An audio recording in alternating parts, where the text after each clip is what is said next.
Hey, welcome back to Education Through Music, the podcast.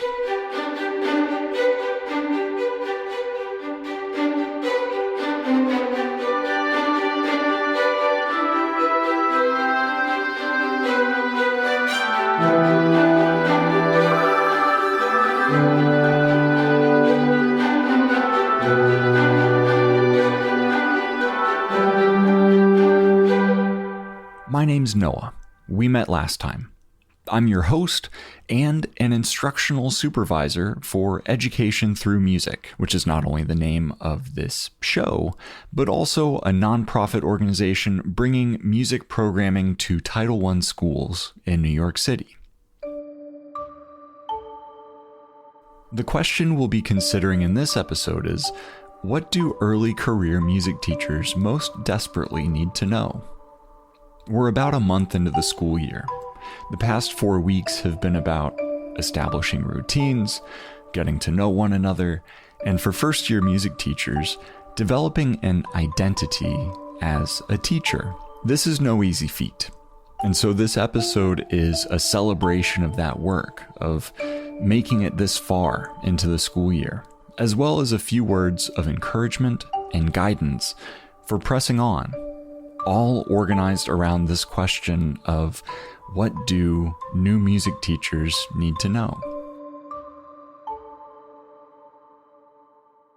Upon reflecting on this question myself, it occurred to me that I stood my greatest chance of approaching an adequate answer if I invited some of my colleagues onto the show for a little discussion. Education Through Music is somewhat unique in that it provides schools with music teachers, but it doesn't send them alone. In fact, the organization has a staff of 5 instructional supervisors, of which I am one, meant to support and develop music teachers. Without any further ado, it's my honor to introduce Elijah, Grace, Adam, and Brian. As I'll explain further in just a moment, each of my colleagues with us today has the same title as me, of instructional supervisor, but each of us brings something different to the table. I guess I should say my name, right? Say your name. Ooh, you better sing. Anyway. My name's Elijah J. Thomas. In terms of my skill set, I suppose, or what I bring to the table, I'm really all about music and community. And so what does that actually look like in the most applicable settings? Like, how are you ingraining music into every aspect of the setting that you happen to be placed in, and how are you drawing that out from the place you're in? This idea of creative placemaking. It's like there are people who exist in whatever setting you're in who have their own innate talents and skills and abilities. And as a music educator, as an educator, as a person, an artist in general, how are you sourcing that and highlighting that potential that they have? It doesn't always have to be you as the great mind, as a music teacher, to be the one to bring music to the masses.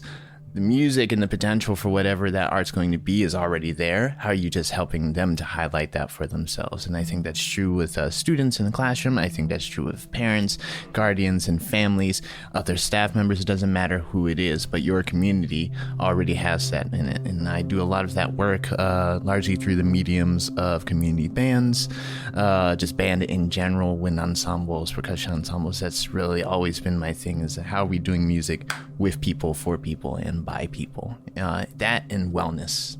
How are teachers taking care of themselves in as many ways as possible? My name is Adam Beard. I have a percussion background, but most of my teaching has been focused on middle school music technology. So a lot of the skill set that I have caters to secondary teachers, particularly working with technology and how we can leverage digital audio workstations and notation software to make music an accessible experience to students who may not have classrooms that have instruments that they can play. A lot of the work that I do is to support middle schools and also high schools as well. Hi, everybody. My name is Brian Wright. My strong suit, I think, has evolved over the years, even though I do have a very strong vocal and choral background. Every choir you can think of as a kid, I was on them.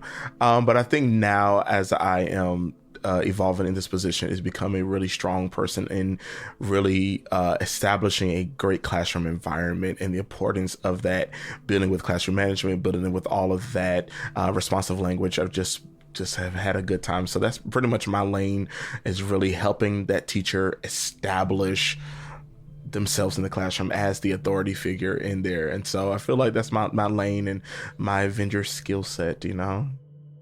Hi, my name is Grace Lazos. I have been an instructional supervisor. This is my third year in this role. And my specialty is really around social and emotional learning and cross-curricular academic support, and how the arts and arts education influences academic and whole student learning. So I think that music inherently lends itself to promoting social and emotional learning skills with students, and it's a really important part of developing them as people, not just as students and scholars.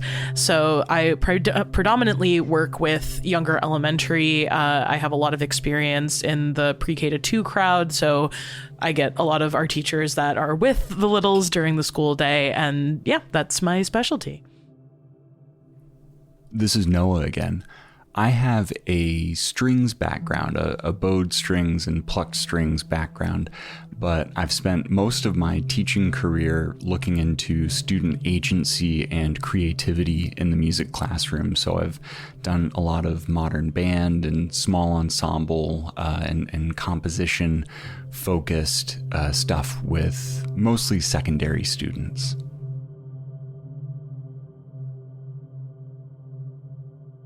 So now that we're all introduced, the big question is, what do early career music teachers need to know? And this group is particularly well situated to discuss this question, because we are all people who have very recently been in the classroom, and our primary role is to make sure that the people who are currently in the classroom have what they need in order to be successful.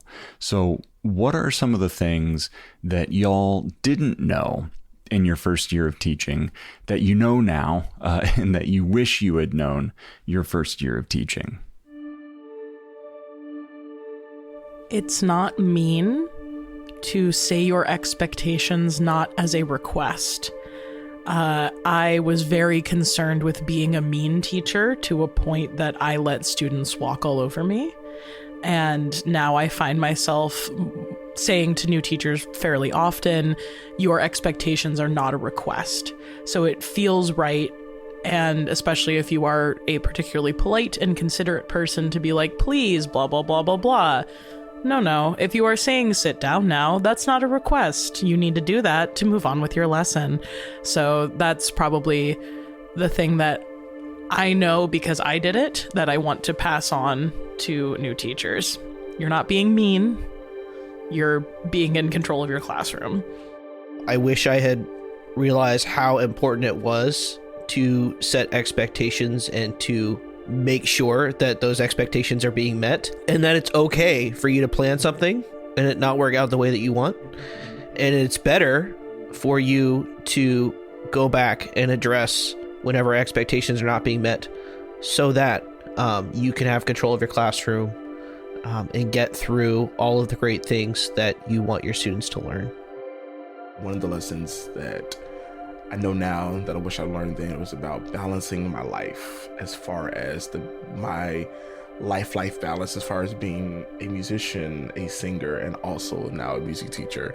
Balancing the times where I need to lesson plan, balancing the time I need to practice. And so understanding that and finding that good median, that good sweet spot of where you don't feel like you are losing out on either. That's one of the really interesting things about being a music teacher too, is that if you're a history teacher, you're probably not doing a whole lot of history outside of your teaching gig. If you're a science teacher, it would be very cool if you were working in a lab outside of school, but probably you're not moonlighting as a biologist. But music teachers, we do a lot of the thing that we teach, and so finding the balance there's one added layer of complexity, because we want those gigs. We want to be doing music, but you're also teaching. And so eventually you run out of hours. I think that doing music and also teaching music keeps you a great music teacher. I think it allows you to put into practice what you're teaching other people, and especially I found that out when I taught choirs, when I taught privately. I was like, okay, cool, I have to apply what I'm teaching my teachers, and that makes me in return a great music teacher. Being a music teacher, being an arts educator, especially within the school setting, you are not an island as much as perhaps you perceive yourself to be. You do not have to be siloed. Just given your discipline, and simply to be an effective music teacher, music educator means that you are striving to be an effective educator, period. So many of the best practices and lessons and ideas and approaches that I learned in my first year especially came from every other person on staff within my school setting. And I was so hesitant to reach out and ask for help from any of them because I felt that they simply would not understand what it is that I'm doing. That it's like the activities that I structure are different than yours, and my discipline is highly specialized and uses this type of academic language you just won't get it, man. And it's like, that was not the case at all. They fully understood in ways that I had yet to realize for my own discipline what was going on with me. And I suppose by extension, a lot of that help also just didn't come from my school staff, but it also came simply from the families that were in my school. That was really fascinating to see, and that was a really beautiful thing to see, is that the whole of the community was there for me when I needed it the most. So I think the moment that music teachers understand first that they are a teacher, period. They're not just a prep coverage. They're not just a babysitter, but no, they are an educator. I think they will understand the weight and the responsibility and the level of accountability that it takes to be a teacher. I think unfortunately in public school, they've made this thing out that teachers, we're just coverage, and we don't have to put that much time into lesson plans. We don't put that much time into being prepared. So I think that if a first year teacher has to understand that I am a teacher, like there's a responsibility, there's an accountability that I must be up to in order to really accomplish what needs to be accomplished. Though we are teachers first and foremost, and you are not siloed, and that cross-curricular and best practices go through all subjects, I want to say that for new teachers, simple done well is better than complicated done poorly. Because for people that do not understand your subject and your content, what they know is that sounds cool or that sounds good. And so it's going to be much more effective if you do what would seem to you a very simple song, but all of the kids know the words. They all know the movements. They all know, like, don't bite off more than you can chew because you're like, I want to make a spectacle and be impressive. You're going to get overwhelmed. The kids are going to get overwhelmed. And the payoff isn't even that great of a reward because the people who hear it are like, oh, they tried. Oh boy. Yeah. So, you can keep it simple. Yeah, it's sort of like when you're when you're stacking up a chord. If you throw 4 different distinct pitches into that chord and they're all right on, you'll resonate. But if you don't get them right on, if you're a little bit off, then that chord isn't going anywhere. It's not going to reach the back of the auditorium. Whereas if you get like one fundamental, you nail that one pitch in unison, it'll carry. Then, once you get that, stack a 5th on there. That'll carry. But 7 in there. Once you start adding the 7, right. So you gotta nail your foundations, your fundamental before you and that's that simple done well. My first year teaching, I didn't co-teach with anybody. It was just me in my room alone trying to figure out a music program. Didn't see anybody else teach, really, except when I could like sneak out and go see the teachers who I knew were doing good stuff in their room, which I occasionally did, but you don't have that many preps over the course of a week. So I didn't see enough of other people teaching. My second year, I had the opportunity to co-teach an ELA class, which I was not excited about at first, but the opportunity to see an effective teacher teaching, it didn't have to be music, teaching, just doing good teaching in another room was invaluable. So like, and forming these connections within the school was really important too, because, once you have someone you can go to for a little advice, and someone to sort of validate what you're experiencing, that's really helpful for just from a perspective of like staying sane over the course of a wild school year. It's easy to feel like an island if you don't advocate for yourself. Part of gleaning things from your coworkers who may teach other subjects is making sure that you are taking the steps to get to know people in your building, and to find those opportunities to see good teaching. Whenever you feel integrated in your team, it's a lot easier for you to find people to rely on that can help you with the things that you need help with outside of just actually teaching music. Another thing that's important is to make the work that students are doing in your class visible to your school community, because that will also give you a bunch of support from other people in your building when they see how exciting all the things that the students are doing in your class, especially if you are taking the approach of simple but better versus complex but not as well done. Have to learn how to develop and establish their classroom culture and their classroom environment. I think them understanding that culture is so important and environment is so important, because case in point, let's take growing flowers. If a flower is not in a conducive environment, it won't flourish. It just won't flourish. Yeah, it's like what Grace was talking about earlier with making sure that you establish your expectations. And they don't have to be just your expectations. They can be expectations that you co-create with your students. But the important part in that is that they are clear and consistent. I mean, just think about in your life as an adult, as you walk through the world, when things are inconsistent, when something you think you know ends up not being true anymore, that can really throw you for a loop. So you don't want to do that to a child if you can avoid it. Like setting these clear expectations, clear, consistent expectations means that you can depend on some things being true as a child, which is helpful, because you can't do that. You can't expect that in every environment. But when you have some semblance of control, you can establish that for children, which can be so helpful. And reinforcing those expectations, doesn't end up being a thing about like, oh, you did bad, so here's your consequence. No, it's just reminding everybody, like, here we have a little bit of order that we can't have at other places. So let's have it while we can. I also just want to note that we can say so many things and we can say all of these things, but at the end of the day, it's easier said than done. You are a new teacher, and these are not inherent truths to you yet. They are not built into your body and muscle memory, but they will be if you keep practicing them.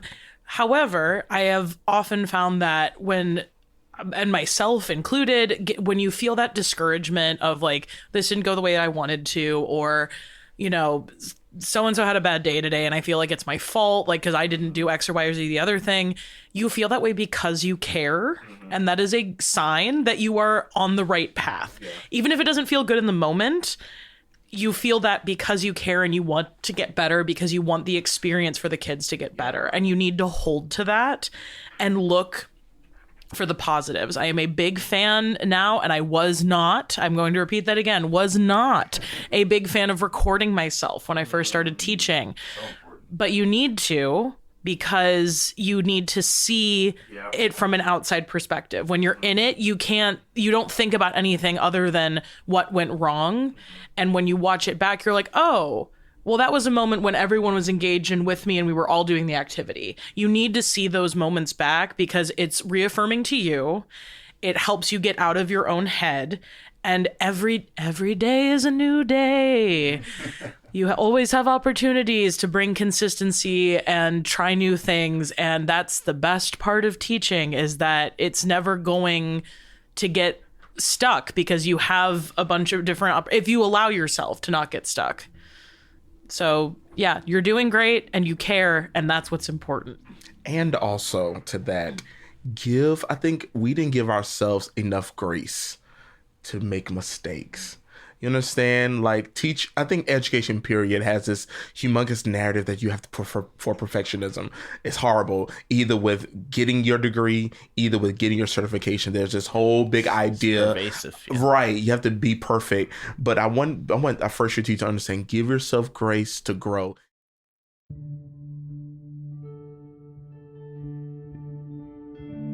What I love that both Grace and Brian are, at least in how I'm perceiving this, are pointing to this idea of reflective practice and how much of your own reflection goes into your craft. And I think it took me a while to realize, like, if I'm not really taking the time to think back on what I've done, not for the sake of, self-criticism or just eliminating all the terrible things from my teaching, but understanding how all of those things are establishing a more sure foundation for where I want to go, then I'm really not going anywhere. It really took me a long time, not just to record. I would script when I don't do it anymore because that's very tedious and it's something else entirely. But there's so many different modes of reflective practice that you can put into yourself. And what I found is that the more that I would just look back on and really think about what it is I was doing, how I was doing it, and the ways I was carrying it out, it helped put so many other aspects of my own life in general into clearer focus. It wasn't just about my teaching practice, but it was also about, like, wow, I need to make more art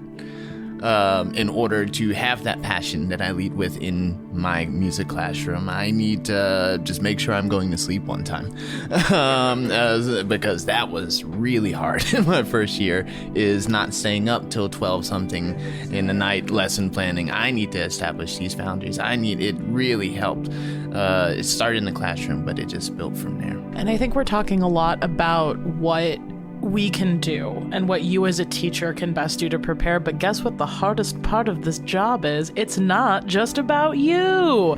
You can put in all of the work and all of the planning and all of the whatever, but your kids are not an XY output. You can't put in X and they are going to do Y. You can do that to, the best of your ability and anticipate things, but we can't plan for absolutely every scenario and contingency. Even if you have anxiety and think that you can think of every possible scenario, I'm calling myself out here. You can't do that. So just also know that there are other humans in the room with you, and they might react differently than what you anticipated, and that's okay. It doesn't mean that you did something wrong. It doesn't mean they did something wrong. It means that you learned a new thing about your students that you can take and reflect on, thank you, Elijah, to implement in your practice next time.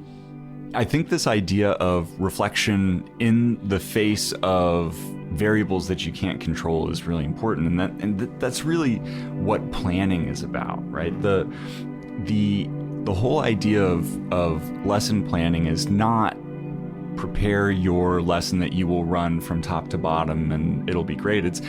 Planning is not. It doesn't have that much to do with what you're actually going to do. It's an exercise in visualizing your room and trying to account for as many of the variables as you can account for, so that when other variables that you couldn't have possibly imagined or planned for happen, you've got everything else more or less under control so that you can roll with it. It's a little bit like when I was rowing in college, I think it was my senior year, we started doing this visualization exercise where our coxswain, the boat driver, would walk us through our race plan and we'd spend about 6.5 minutes visualizing the same way, you know, we were going to spend 6.5 minutes racing. And the race never went that way. But the fact that we had like taken a moment to just run through as many of the variables as we could meant that on race day we had the mental space available to attend to whatever did come up, and that's what planning is. And so when I talk to teachers about lesson plans, the thing that I'm looking for is not necessarily that you use a certain template or that you have like, you know, this objective is related to, I mean, those are important as well, but the main thing is, have you walked yourself through your lesson ahead of time so that when Timmy comes in hungry and argumentative, you know, that you have the necessary like space in your own head to, you know, to help to like get through these variables that come up. I had two very quickly correlated yet somewhat tangential immediate thoughts that came to mind. For one, when something I used to say to my students all the time, especially within ensembles and working with young instrumentalists, is this idea of the music starts before the music actually starts. It's like you're shaping and molding and directing an evolving sound, which in and of itself is a miracle. It's a pretty amazing thing to be able to do. So in order to do that, you have to understand that starts with you in and of itself. It's from your body, it's from your internal systems, and then that goes outwards from everybody else. The instrument's just an extension of you. And then another thing that made me think of when you talk about planning and visualizing and trying to encapsulate all those variables or account for as many as you can. One thing that sticks with me from my pre-service, teaching before I got into the field was Dr. Von Vieri, one of my favorite professors. He said, really, at the end of the day, all you can do is start the class. And then whatever happens after that, because something will happen. You have to figure it out from every single. Said all you can do is start the class, and I still think about that almost every time I step into a classroom. It's like, what is going to happen today? Building my toolkit and my repository of things to do through this planning and reflective sort of relationship over and over again is going to give you more bandwidth to really settle with that thought. The clincher of all of these things, I think, being if you don't know what the end result looks like, you cannot impart that vision on to your students. It's what Noah said with lesson planning. If you have thought through what this is supposed to look like, even if it doesn't end up looking that way, at least you're able to say, this is our goal. These are the things we need to do to meet that goal. If they're able to meet those things, great. If they're not, then you need to adjust and then rethink it and scaffold it in a different way. But at least you know what the end goal is of what you're doing. I was talking to a teacher the other day who I think is doing a terrific job. I think that everything that he's done in his academic career and his life in general leading up to this moment has not been moving him necessarily towards teaching. Like, I think he's gotten here in a sort of circuitous way, but the thought that he's putting into his teaching and the very clearly demonstrated care that he's putting into the job, I think, is really cool to see. And we were talking about how things are going and how, like, sometimes it's hard to know if you're doing the right thing, or, you know, often it's hard to know if you're doing the right thing in your planning and your preparation and then in the actual execution of the lesson and that sort of thing. It's just, there's no clear right or wrong answer. I guess there are probably more clear wrong answers than right answers. As long as the kids are all safe, probably what you're doing is fine. And then the step to get past fine is bonus. And, you know, and the fact that you care, the fact that you want to get to past fine says a lot about who you are as a person. It means that you are where you should be. It means that you are doing a good job, regardless of your background, regardless of your preparation. Like if you are trying to get past fine, then you are a thoughtful practitioner, and that's a needle in a haystack. Take solace in the fact that you are trying to get past fine, and You're doing better than you think you are. yes, I'm going to say that again. You're doing better than you think you are. 100%. Because, as Noah said, you care. And that's a good 50% of it. If you don't care, the kids know, the administrators know, we know. Get out of there. It's very, then it's not for you. But if you're demonstrating care and desire and want to improve, teaching is committing to being a lifelong learner. And so long as you are wanting to learn and grow, this is the field for you. And you need to hold on to that. Also, if a kid's giving you a rough time, don't take it personally. They are not thinking that far ahead. They are not that planned. It is never that malicious. Again, easier said than done. But it's truly 98% of the time, it's not about you. It's not about you. And that's a hard thing to swallow, especially if it's being taken out on you. But it's really not. It's really not about you. Sorry. I remember I'm going to start with a little anecdotal story, but I was at a really amazing premiere of a new dance company. And this dance company was, for anyone who's familiar with Vogue Femme, or Femme Vogue, however you like to pronounce it, which is, of course, a staple of so much queer community here in New York City, especially.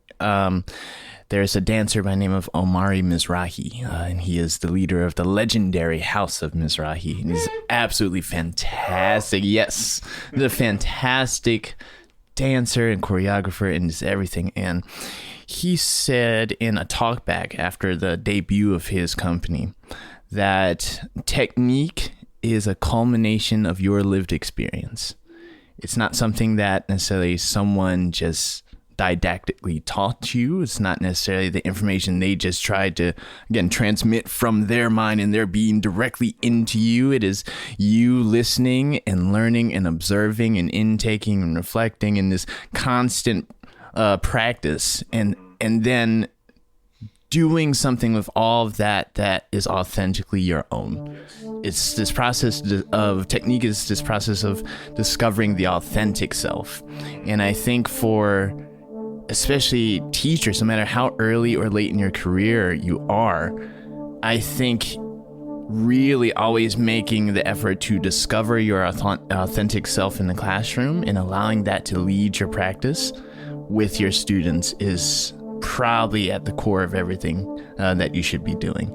I can tell you as an instructional supervisor, all the things that I've experienced, as Noah said earlier, we might be able to get you 80% of the way there and give you all this wisdom and knowledge and everything else. But at the end of the day, you are the one in the classroom.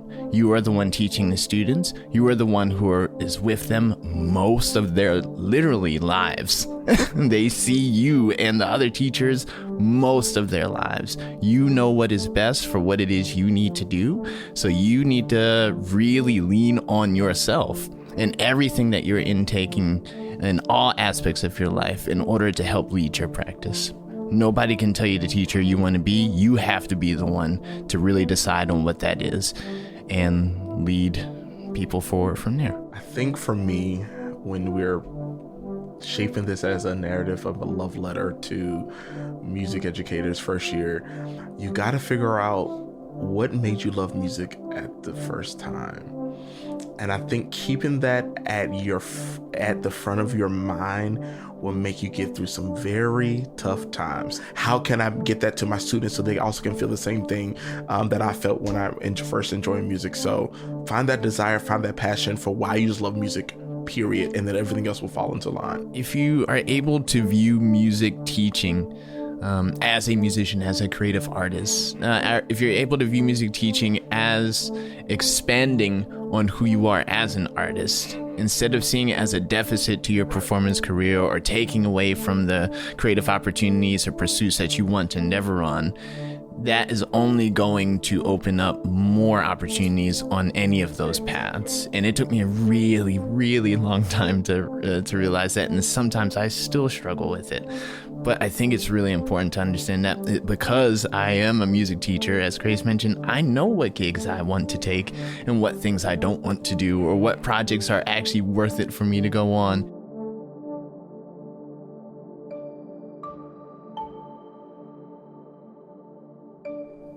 I want to take a moment to thank my colleagues for joining me in penning this love letter to early career music teachers.